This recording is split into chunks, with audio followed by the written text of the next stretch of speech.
Hi guys, welcome to my YouTube channel Bava's life style. நம்ம இன்றைக்கி பார்க்க போகிறது ஒரு சிம்பிளான டிஷ்ஷு. இதுக்கு 3 தேவையான பொருட்கள்: onion, coconut and then tomato. 3 இருந்தால் போதும். நம்ம இப்போ ஸ்டார்ட் பண்ணிக்கலாம். ஃபஸ்ட்டு எண்ணெய் போட்டுக்கணும். அதுக்கப்புறம் கடுகு, சீரகம். அது நல்லா பொரிஞ்சதுக்கப்புறம் இதுக்கு சின்ன வெங்காயம் யூஸ் பண்ணால் ரொம்ப நல்லாயிருக்கும். சின்ன வெங்காயம் போட்டுக்கணும்.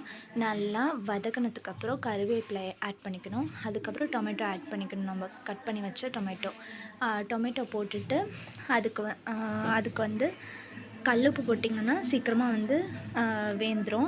ஸோ அதை போட்டுட்டு நல்லா சாட்டே பண்ணிக்கோங்க. இன்பிட்வீனில் கொஞ்சம் தண்ணி கூட தெளிச்சுக்கோங்க, சீக்கிரமாக வெந்துடும். அதுக்கப்புறமேட்டு சில்லி பவுடர் ஆட் பண்ணிக்கோங்க. சில்லி பவுடர், டர்மரிக் பவுடர் ரெண்டுமே ஆட் பண்ணிவிட்டு நல்லா வதக்கணும்.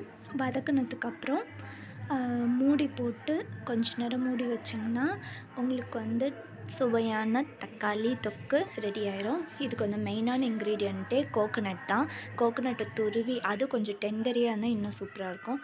போட்டுட்டு நல்லா ஒரு சாட்டே பண்ணிவிட்டு கொரியாண்டர் போட்டு சர்வ் பண்ணிங்கன்னா ரொம்பவே சூப்பராக இருக்கும். பட் இதோட நம்மளோட ஹெல்த் பெனிஃபிட்ஸ், அதுக்கப்புறம் சைட் எஃபெக்ட்ஸும் நம்ம பார்க்கலாம். ஹெல்த் பெனிஃபிட்ஸ் என்ன அப்படின்னா, நான் உங்களுக்கு அட்டாச் பண்ணியிருக்கேன் பின்னாடியே. Good source vitamin A. அதுக்கப்புறம் இது ஆன்டி ஆக்சிடெண்ட். இதில் நிறையா ஆன்டி ஆக்சிடெண்ட் இருக்குது. கிட்னி டிசீஸ் இருக்கவங்க கொஞ்சம் ஒமிட் பண்ணுறது நல்லது. தேங்க்யூ.